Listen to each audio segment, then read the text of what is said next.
የአባቶቹን ቤቶች አለቆች የእስራኤልም ነገዶች አለቆች ሻለቆችም የመቶ አለቆችም በንጉሡም ሥራ ላይ የተሾሙት በፈቃዳቸው አመጡ።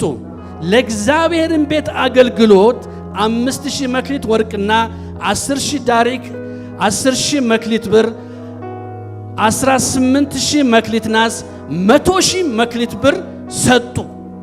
እንቁም ያለው ሰው ሁሉ ለእግዚአብሔር ቤት ለሆነው ቤተ መዛግብት በጌዶሶናዊው በይህኤል ልጅ ሰጠ።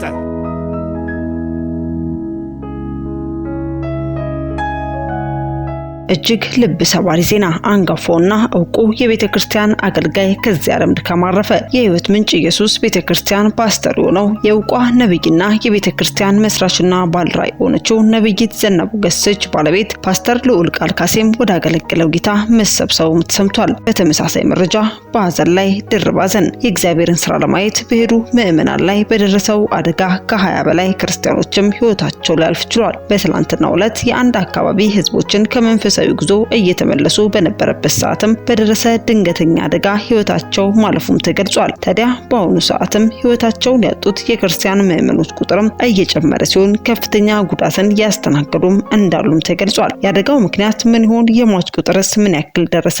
አደጋው የት አካባቢ ተፈጠረ? የሚሉትንም በቆይታችሁ ታድምጣላችሁ። አስከትለን ያዝንላችሁ መረጃ ለበርካታ ዓመታት በዝማሬ የባረኩን 3 እንቁ ዘማሪዎች የተገኙበት በዘማሪ ትሪዴ የተዘጋጀው የፕሮግራም ከጅማሬው አንስቶ በተከናወኑ አወዛጋቢ ድርጊቶች ሳቢያ ታላቅ ቅሬታና ተቃውሞ ተነስቶበታል። ብዙዎች በጉጉት የጠበቁት ይህ የዝማሬ ድግስና የመጽሐፍ ምረቃ በአማኞች ዘንድም ቁጣንም ቀስቅሷል። በስፍራው ላይ ያልተጠበቁ ክስተቶችም ተከናውነዋል። ጉዳዩ ምን ይሆን? የተነሳው ተቃውሞ ምን ያስመለከተ ነው? የክርስቲያኖች ቁጣ ከየት የመነጨ ነው? የሚለውንም ልናስደምጣችሁ ወደን በመልእክታችን ይዘንላችኋል። እስከ መረጃው ፍጻሜ አብራችሁን ቆዩ። ሻሎም ሚዲያ የአገልግሎት አድማሱን በማስፋት የተለያዩ አማራጮችን በማዘጋጀት ላይ እንገኛለን። ሻሎም ሚዲያ ክርስቲያናዊ መረጃዎችን ወደ እናንተ ማድረስ ከጀመረ ጥቂት ጊዜ ቢሆነውም ከተለያዩ አድማጮቻችን ብሎም አገልጋዮች በደረሰን የአብሮን ስራ ጥያቄ መሰረት የተለያዩ የአሰራር አካሄድና እቅድ በመዘርጋት ከ300,000 በላይ ተከታዮች ባሉት በስሩ ከሚገኙ የዩቲዩብ ፕላትፎርም ጋራ በጋራ ለመስራት ዝግጅቶቻችንን አጠናቀን እናንተ ውድ ደንበኞቻችን በመጠበቅ ላይ እንገኛለን። በመሆኑም ማንኛውም አይነት ክርስቲያናዊና መንፈሳዊ ይዘት ያለው ፕሮግራም ያላችሁ ድርጅቶች፣ አገልጋዮችና የቤተ ክርስቲያን መሪዎች ለምእመኑ እንዲደርስ የምትሉት ምሪት አሊያም መልእክት ያላችሁ በ011 18 66 11 61 ደግሞ አለው በ011 18 66 11 61 ወይም በ0916 78 43 88 አሊያም በቴሌግራም አካውንት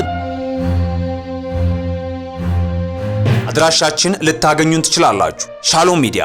አስቀድመን ወደ ያዝንላችሁ መረጃችን ስናልፍ ከመንፈሳዊ ጉዞ እየተመለሱ የነበሩ የሻሸመኔ ወጣቶች መኪና ፍሬን በመበጠሱ ምክንያት በወላይታ ዞን ዳሞት ወይዳ ወረዳ በዴሳ ወንዝ ተገልብጦም እስካሁን የ20 ሰዎች ሕይወት ማለፉና ለጊዜው በቁጥር ባልተገለጹት ላይም ከባድና ቀላል የአካል ጉዳት ማድረሱን ከወረዳው ፖሊስ ጽሕፈት ቤት ያገኘነው መረጃም ያመለክታል። ከአርባ ምንጭ ገዚቶ አቦ ዓመታዊ ንግስ በዓል እየተመለሱ የነበሩ የሻሸመኔ ከተማ ቅዱስ ሚካኤል ቤተክርስቲያን ወጣቶችም የመኪና ፍሬን በመበጠሱ በበዴሳ ወንዝ ውስጥም በመገልበጡ 20 ሞትና 16 ከባድ ጉዳት 6 ቀላል ጉዳትና 4 በሰላም የተረፉ ሲሆን ከጉዳቱ ክብደት አንጻርም ተጨማሪ ሞት ሊመዘገብ ይችላልም ተብሏል። በድንገተኛ አደጋ ለሞቱት ወገኖቻችን እኛም በሚዲያችን ስም መጽናናትን ተመኘን።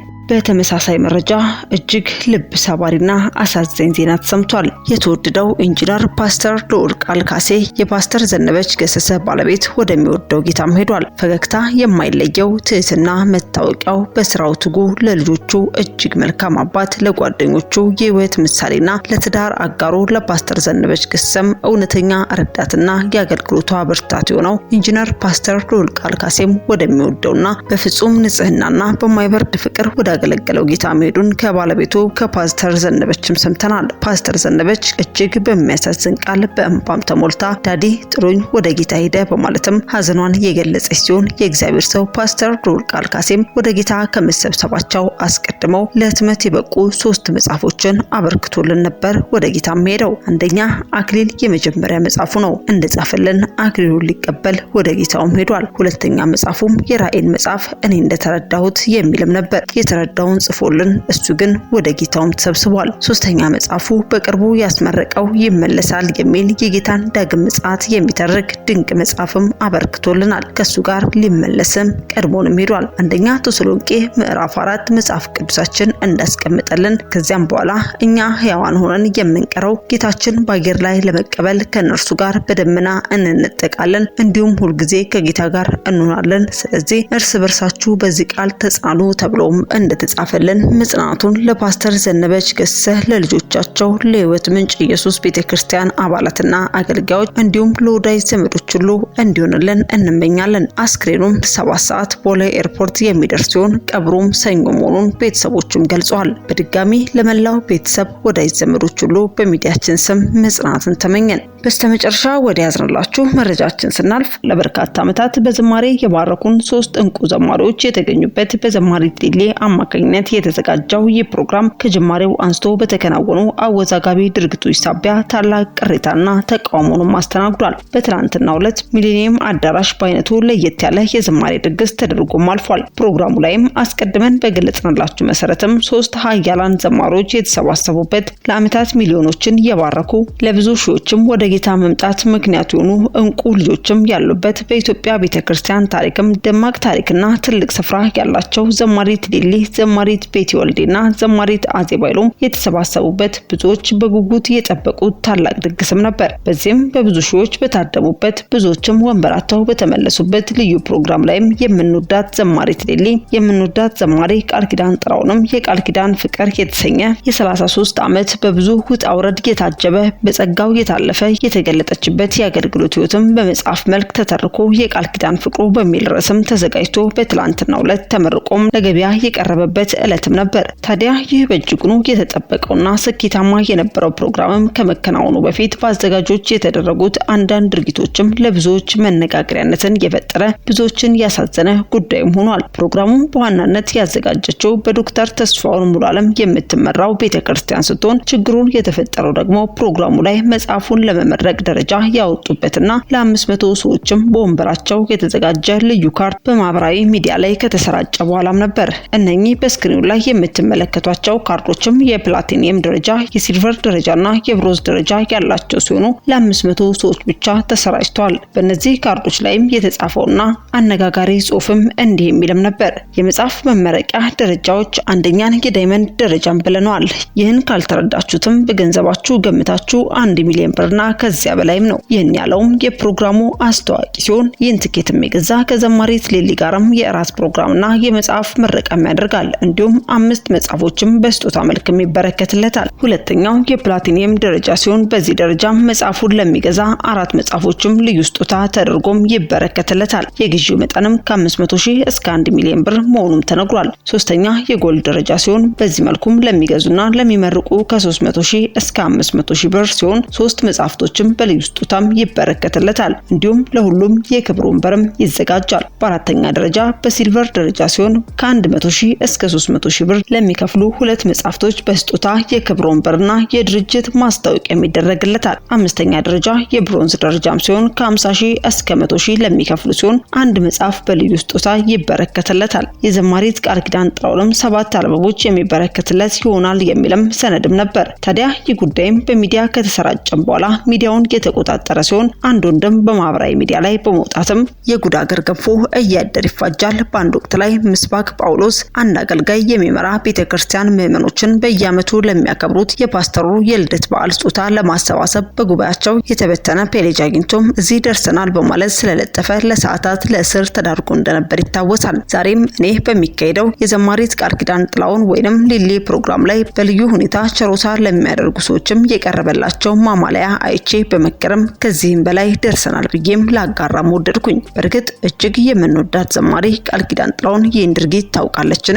እንደዚህ አይነት አምልኮተ ሰብ ድርጊትም ሲፈጸም እንዴት ዝም አለች? ይህ አካሄድ ሚራክል ኤቲኤም ከሚሸጠው ዘይት፣ ውሃ፣ ጨው ገዝታችሁ ትፈወሳላችሁ ከሚለው ጋር ልዩነቱስ ምንድነው? ሐሰተኛና እውነተኛ በሚልም እውነት ላይ ያልተመሰረተ አስተያየታችንም ለዚህም አብቅቶናል። ሰክረናል፣ ታመናልም። አዘጋጁ አካልስ ኮንሰርትን ለማካሄድ ምንም የገንዘብ እጥረት ቢገጥመው እንኳን ይህን መንገድ ለምንስ መረጠ? በጋዜጣዊ መግለጫ ላይ ከየትኛውም አካል ገንዘብ አልተቀበልንም ብሎ የሰጠው መግለጫ ለባለ ሀብቶች ወይንም ሀብታም አገልጋዮች በዘማሪያ ስም ከተበተነው ፕሌጅ ጋር አይጣረስምን? ማብራሪያም እንጠይቃለን። በጋዜጣዊ መግለጫ ጨው ስለሚሸጡ አገልጋዮች እያለቀሰች ስትኮንናቸው የነበረው ታዲያ ለምን ሲሆን? ከዳይመንድ እስከ ብሮንዙ ከሁሉም የለሁበትም፣ ድንኳን ሰበራ ወይንም ተራ ታዳሚ መሆን ስለማልፈልግ በፕሮግራሙ አልገኝም በማለትም ተቃውሞውን በይፋ በሚዲያ ላይ ያሰማ ሲሆን የሀገራችን ቢል እውነት ሆኖ እንዳሉም የሀገር ጉድ ገንፎ እያደር ይፋጃል የተባለው እውነት ሆኖ ተመልክተነዋል። በሌሎች የነቢያት ንግድም መርገጫ ያጣውን ምዕመን እንዲህ ባለ ፈተና መፈተኑ ይበልጥ አግራሞትን የሚፈጥርም ጉዳይ ነው። ጉዳዩን በተመለከተ ዘማሪት ሊሊ እስካሁን የሰጠችው ምንም አይነት ምላሽ እንደሌለ የተመለከተ ሲሆን ከዚህ ጉዳይ ጋር ተያይዞም የምትሰጠው ምላሽ ካለም ተከታትለን የምናደርሳችሁ መሆኑን መግለጽም ወደድን።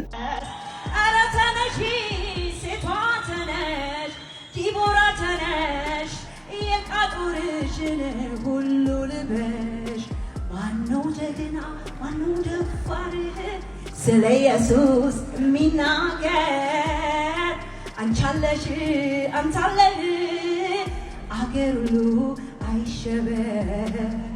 ለጌታዬ እኔ አልፈራም፣ ለወንጌል እኔ አልፈራም፣ ለኢየሱስ እኔ አልፈራም፣ ለመመስከር እኔ አልፈራም። ሻሎም ሚዲያ የአገልግሎት አድማሱን በማስፋት የተለያዩ አማራጮችን በማዘጋጀት ላይ እንገኛለን። ሻሎም ሚዲያ ክርስቲያናዊ መረጃዎችን ወደ እናንተ ማድረስ ከጀመረ ጥቂት ጊዜ ቢሆነውም ከተለያዩ አድማጮቻችን ብሎም አገልጋዮች በደረሰን የአብሮን ስራ ጥያቄ መሰረት የተለያዩ የአሰራር አካሄድና እቅድ በመዘርጋት ከ300,000 በላይ ተከታዮች ባሉት በስሩ ከሚገኙ የዩቲዩብ ፕላትፎርም ጋራ በጋራ ለመስራት ዝግጅቶቻችንን አጠናቀን እናንተ ውድ ደንበኞቻችን በመጠበቅ ላይ እንገኛለን። በመሆኑም ማንኛውም አይነት ክርስቲያናዊና መንፈሳዊ ይዘት ያለው ፕሮግራም ያላችሁ ድርጅቶች፣ አገልጋዮችና የቤተ ክርስቲያን መሪዎች ለምእመኑ እንዲደርስ የምትሉት ምሪት አሊያም መልእክት ያላችሁ በ011 18 66 11 61 ደግሞ አለው በ011 18 66 11 61 ወይም በ09 16 78 43 88 አሊያም በቴሌግራም አካውንት አድራሻችን ልታገኙን ትችላላችሁ። ሻሎም ሚዲያ። ውድ ሻሎም ቲዩብ አድማጭና ተመልካቾቻችን ለሰዓቱ ያዝንላችሁ መረጃ ያደመጣችሁትን ይመስል ነበር። በሌላ አዳዲስ መረጃዎች እስከምንገናኝ መልካም ቆይታ